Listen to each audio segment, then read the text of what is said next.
ماشاء اللہ لا حول ولا قوة الا باللہ العلی العظیم۔ بسم اللہ الرحمن الرحیم۔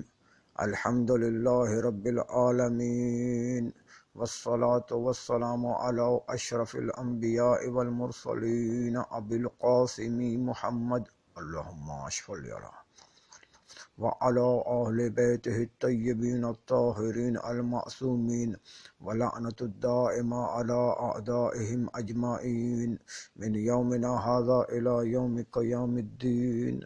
أما بعد فقد قال الله سبحانه وتعالى في كتابه المجيد وفرقانه الحميد.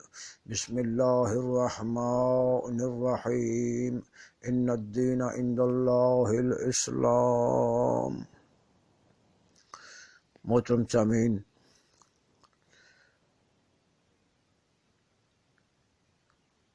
جیسا کہ پچھلی نشستوں میں برابر آپ کی خدمت میں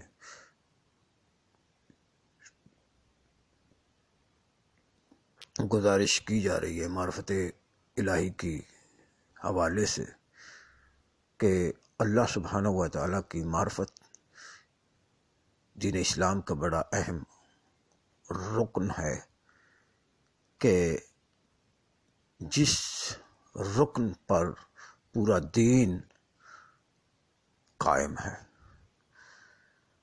پورا دین کے باقی سارے ستون اس رکن پر کیا ہے؟ قائم ہے، معرفت خدا پر۔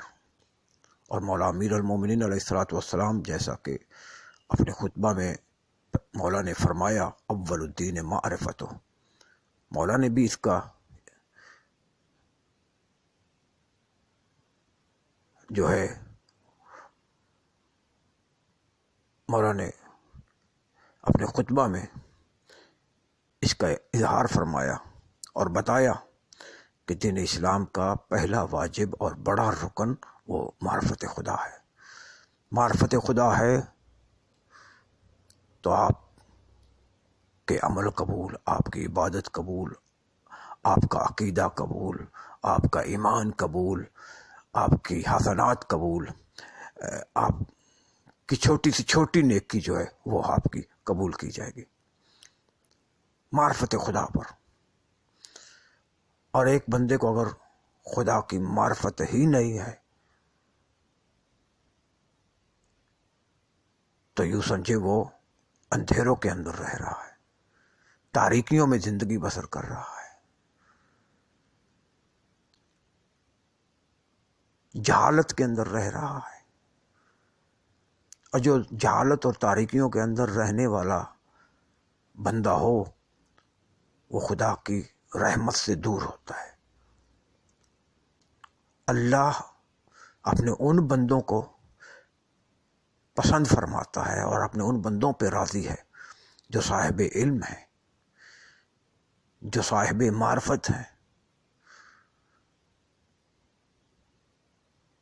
جو اس کے دین پہ چلنے والے ہیں، جو اس کی اطاعت، اس کے پیغمبر کی اطاعت میں رہنے والے ہیں، اس کی اور اس کے پیغمبر کی اطاعت میں زندگی بسر کرنے والے ہیں۔ اگر معرفت خدا نہیں ہے تو یوں سمجھیں پھر عالم ویسا ہی ہوگا، انجام ویسا ہی ہوگا جیسا اس جاہل عابد کا جو ایک جزیرے میں بیٹھ کے تنہا کثیر خدا کی عبادت کیا کرتا تھا، اور جب فرشتے کو وہاں سے گزر ہوا تو فرشتے نے اس کی عبادت کو دیکھا، اللہ سے پوچھا، کہا مالک تیرے دربار میں اس کی عبادت کا اجر کیا ہے؟ تو پروردگار کی طرف سے فرشتے کو جواب ملا کہ فرشتے یہ جاننے کی ضرورت نہیں، جانو گے تو حیران رہ جاؤ گے۔ فرشتے نے کہا مالک میں دیکھنا چاہتا ہوں، مالک بتا تو صحیح اس کا اجر کیا ہے؟ پروردگار نے کہا پوچھتا کیوں، جا کے خود اس کے پاس بیٹھ جاؤ، تمہیں معلوم ہو جائے گا کہ اس کی عبادت کا اجر میرے دربار میں بھلا کیا ہو سکتا ہے۔ فرشتہ فرشتہ، اللہ کا فرشتہ اس عابد کے پاس بیٹھا، کچھ لمحے گزارے، گھڑیاں گزاری، اور جب وہ فارغ ہوا عبادت سے، طویل طویل سجدوں سے، طویل طویل قیام سے، طویل طویل دعاؤں مناجات سے جب وہ فارغ ہوا، تو اب حال حوال جب دریافت ہوئے، تعارف ہوا، کون ہے آپ؟ فرشتے نے کہا بھائی میں نے آپ کی بڑی شہرت سن رکھی، بڑی آپ کی عبادت کے میں نے چرچے سنے ہیں، میں نے کہا کیوں نہ آج آپ حضرت کو ملتا جاؤں۔ اب فرشتہ بیٹھا ہوا تھا عابد کے پاس کہ ایک دم عابد پورے جزیرے پہ نظر ڈال کے فرشتے سے کہنے لگا بھلا یہ جزیرہ کس کام کا ہے؟ اس جزیرے کی گھاس کس کام کی ہے؟ کیوں نہیں اللہ کاش اللہ اپنے گدھے پہ سوار ہو کے آتا تو میں یہ گھاس کاٹ کے اللہ کے گدھے کے آگے ڈالتا۔ یہ ساری ہر سال یہ گھاس برباد ہو جاتی ہے۔ فرشتے نے جب یہ سنا تو ایک دم فرشتے پہ سکتہ طاری ہو گیا، اور فرشتہ حیران ہو کے کہتا ہے کہ تیرے رب کے پاس گدھا بھی ہے؟ تیرا رب گدھے پہ سوار بھی ہوتا ہے؟ نہیں، میں نے کہا کہ خدا کا گدھا ہوتا، وہ آتا تو میں یہ گھاس۔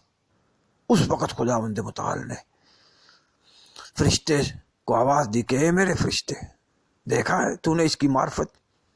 میں ہر بندے کو اجر اس کی معرفت کے حساب سے دوں گا۔ جتنی معرفت بڑی ہوگی اتنے اس کے درجات بڑے ہوں گے، اتنے اس کے درجات بلند ہوں گے، اور جتنا آدمی معرفت، جتنی کم ہوگی بندے کی معرفت، میرے دربار میں اس کا کوئی اجر نہیں۔ تو دوستو مومنین، عبادت سے پہلے معرفت، امیر المومنین کی ذات فرما رہے ہیں معرفت خدا کی حاصل کریں۔ سب سے پہلے معرفت ہے، اور پھر وہ معرفت بھی ایک اور عرض کر دوں، معرفت اگر ہے، معرفت کے ساتھ عبادت نہیں تو پھر اس معرفت کے ساتھ عبادت نہیں، معرفت کے ساتھ اطاعت نہیں، معرفت کے ساتھ عبادت گزاری نہیں، تو پھر وہ معرفت بیکار ہے۔ اور اگر عبادت ہے تو اس عبادت میں معرفت نہیں ہے، یعنی معرفت بغیر عبادت کے وہ معرفت نہیں، اور وہ عبادت بغیر معرفت کے جس کے ساتھ معرفت نہیں ہے وہ عبادت بھی عبادت نہیں ہے۔ معرفت بغیر عبادت کے کسی کام کی نہیں، اور عبادت بغیر معرفت کے وہ بھی کسی کام کی نہیں ہے۔ معرفت عبادت چاہتی ہے، معرفت عبادت چاہتی ہے، اور عبادت معرفت کے ساتھ ہونی چاہیے۔ عبادت وہ قبول کی جائے گی جو معرفت کے ساتھ ہوگی، عمل وہ قبول کیے جائیں گے جو معرفت کے ساتھ ہوں گے، اعمال وہ قبول کیے جائیں گے جو معرفت کے ساتھ ہوں گے۔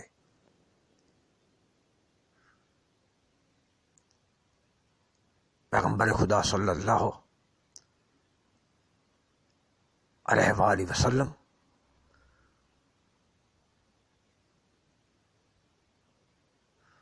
آقا و مولا کے دربار میں کوئی عربی آیا، اس نے پوچھا کہ یا رسول اللہ، یا رسول اللہ، جنت کی قیمت کیا ہے؟ تو کائنات کے نبی صلی اللہ علیہ وآلہ وسلم فرماتے ہیں شہادت لا الہ الا اللہ، لا الہ الا اللہ کی گواہی، یہ جنت کی قیمت ہے۔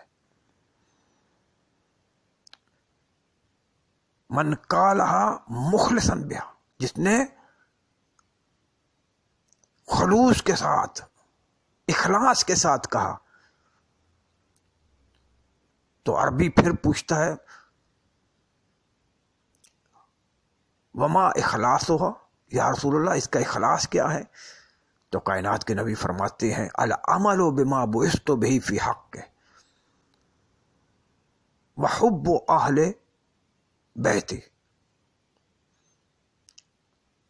بھائی جس کے ساتھ، جس دین کے ساتھ اللہ نے مجھے مبعوث فرمایا ہے اس پہ عمل کرنا،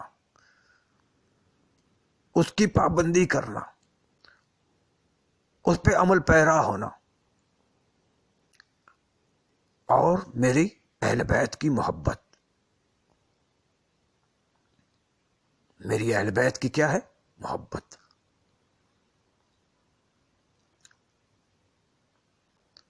میری اہل بیت کی محبت. فرمایا کہ میری اطاعت، میری اطاعت، دین کی پیروی، میری اہل بیت کی محبت، یہ کیا ہے؟ یہ معرفت ہے. مولا امام رضا علیہ الصلوۃ والسلام سے پوچھا گیا کہ مولا ما اخلاص الشہادہ للہ، مولا اللہ کی یہ جو گواہی ہے اس کا اخلاص کیا ہے؟ مولا امام رضا علیہ الصلوۃ والسلام فرماتے ہیں طاعت اللہ و رسولہ و ولایت اہل البیت. وہ اللہ کی اطاعت ہے، اس کے رسول کی اطاعت، فرما برداری ہے، اور کیا؟ ہم آل محمد علیہ الصلوۃ والسلام کی ولایت، محبت، مودت اور فرما برداری.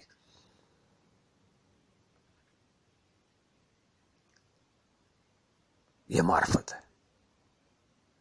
کائنات کے نبی صلی اللہ علیہ وآلہ وسلم فرماتے ہیں اللہ کے نبی سے پوچھا گیا یا رسول اللہ جنت کی قیمت؟ کائنات کے نبی فرماتے ہیں لا الہ الا اللہ کی گواہی دینے. اور ایک اور حدیث میں کائنات کے نبی صلی اللہ علیہ وآلہ وسلم فرماتے ہیں، آقا و مولا فرماتے ہیں التوحید ثمن الجنہ.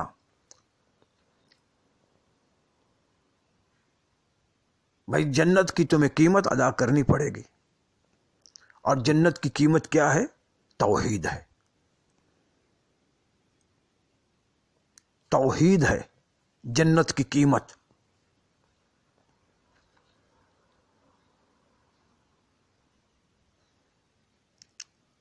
اب اگر کوئی یہ کہے کہ بھائی ایک طرف آپ یہ ہمیں حدیث سنا رہے ہیں کہ پیغمبر فرماتے ہیں جنت کی قیمت توحید ہے، تو ہمیں تو یہ سنایا گیا ہے، یہ حدیثیں سنائی گئی ہیں کہ جنت میں جانے کے لیے مولا امیر المومنین علیہ الصلوۃ والسلام کی ولایت کا پروانہ. ہاں، تو اس کا جواب یہ ہے کہ مولا امیر المومنین علیہ الصلوۃ والسلام کی جو ولایت ہے، آقا و مولا کی جو ولایت ہے، وہ جنت، وہ توحید کی قبولیت کی جو شرطیں ہیں ان میں سے ایک شرط ہے.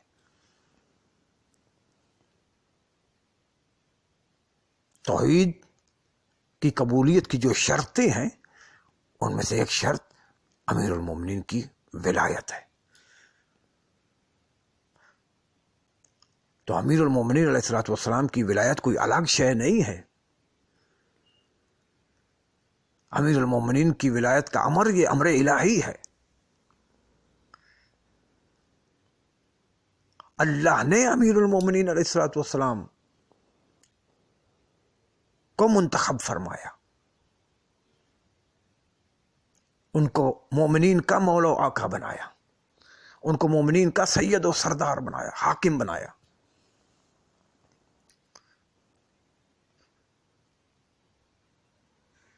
اور جیسا کہ مولا امام رضا علیہ الصلوۃ والسلام آقا جب نیشا پور میں پہنچے نا، تو نیشا پور سے جب نکلنے کا ارادہ کیا